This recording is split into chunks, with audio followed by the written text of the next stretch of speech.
Good day everyone, I am Tanjina Santista and I will be performing an exercise called core stabilization and non-locomotor exercise.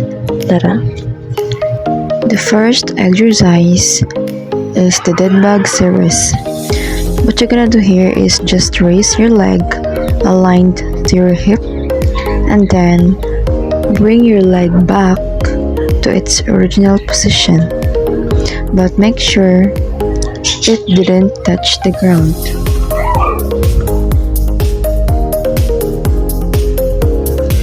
Just repeat the same action for 10 times.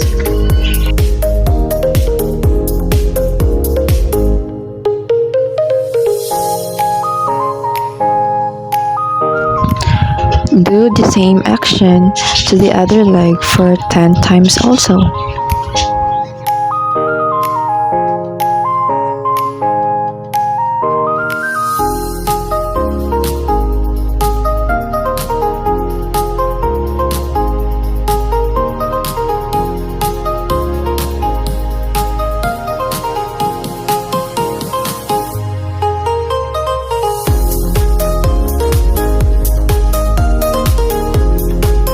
Next one is the knee flexion and extension. What you're gonna do here is extend your knee, ankle, but make sure not touching the ground.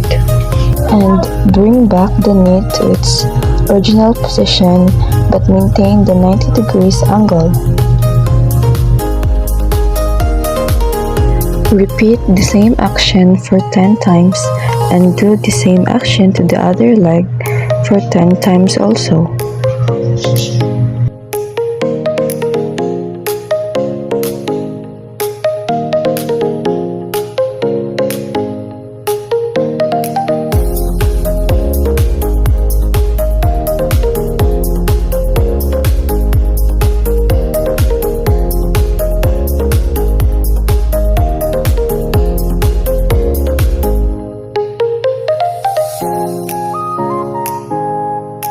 The next is the knee and shoulder flexion and extension or ipsilateral.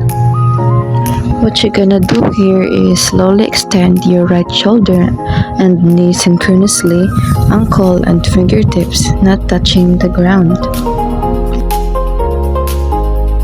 Repeat the same actions for 10 times and do the same action to the other side for 10 times also.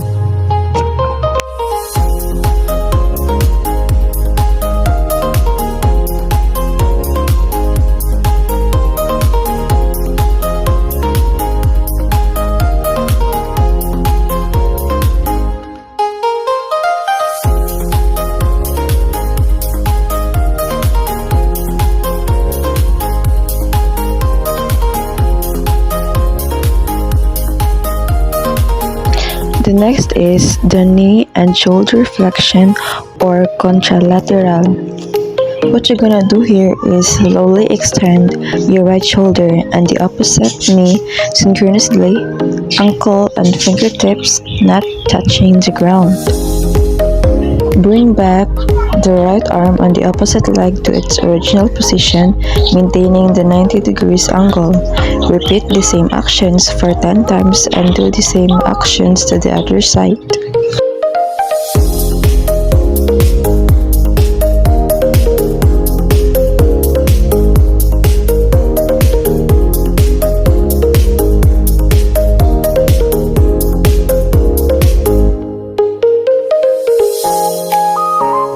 The second exercise would be the rolling. What you're gonna do here is raise right arm slowly until it reaches the floor on the left side of your body. Lower extremities should not initiate the movement. The head will follow the movement of the right arm. Ending in a prone position, bring the right arm to its original position.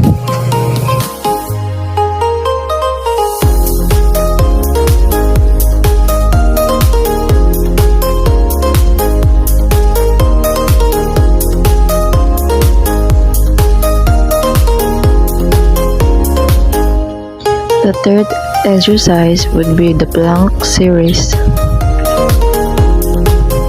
first is elbow or low plank. Do it in 30 seconds.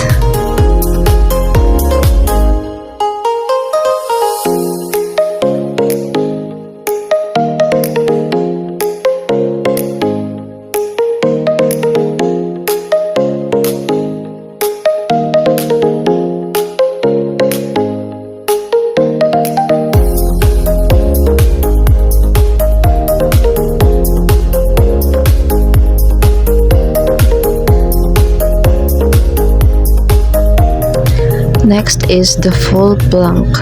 Do it in 30 seconds.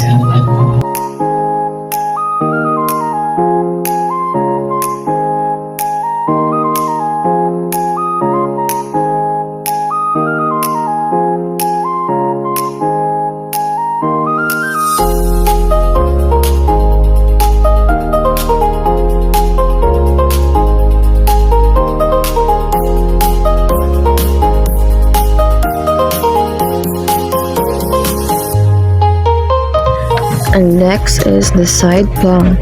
Do it in 30 seconds.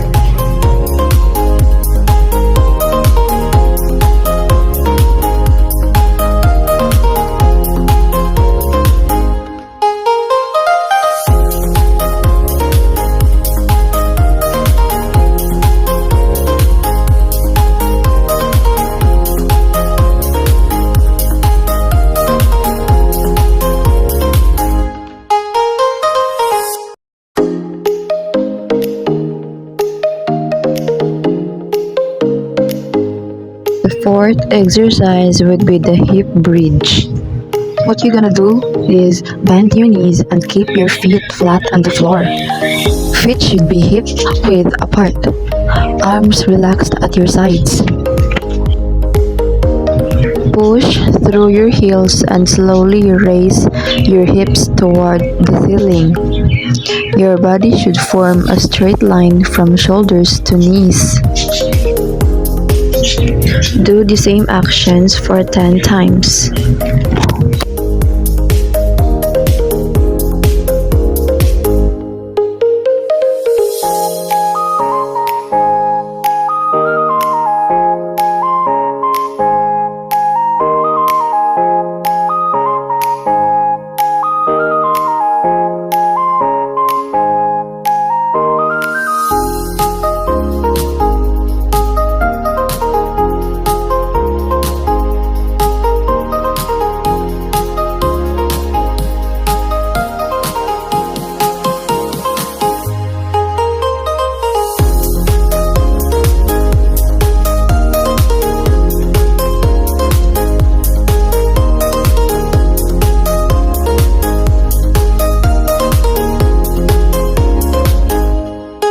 The fifth exercise would be the press up.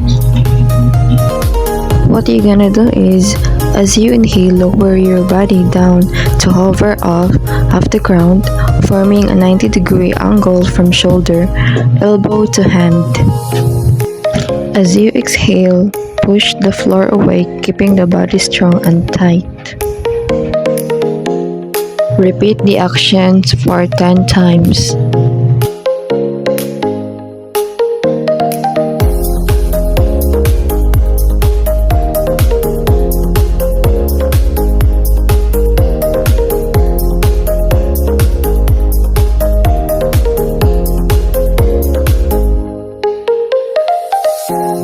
The sixth exercise is the bird dog. What you're gonna do is hands directly under your shoulders and knees directly under your hips. Extend one arm forward and extend the opposite leg backward. Repeat the same actions for 10 times.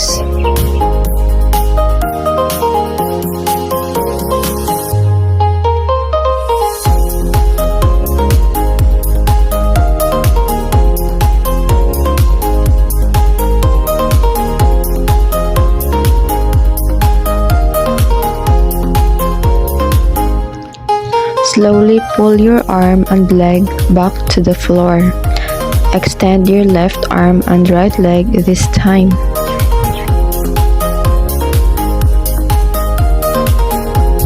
Repeat the same action for 10 times.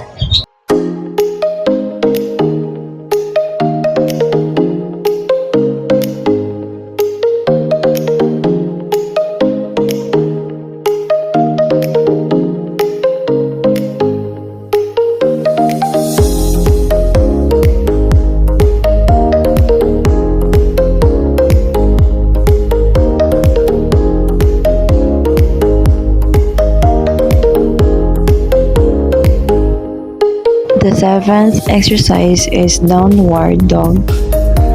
What you're gonna do is hands under shoulders, knees under hips. Spread your fingers wide for support. Slowly lift your knees off the floor.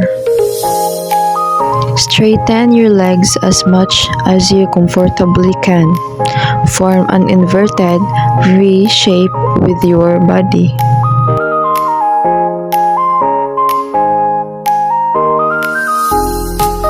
The three-leg downward dog or a variation of downward dog.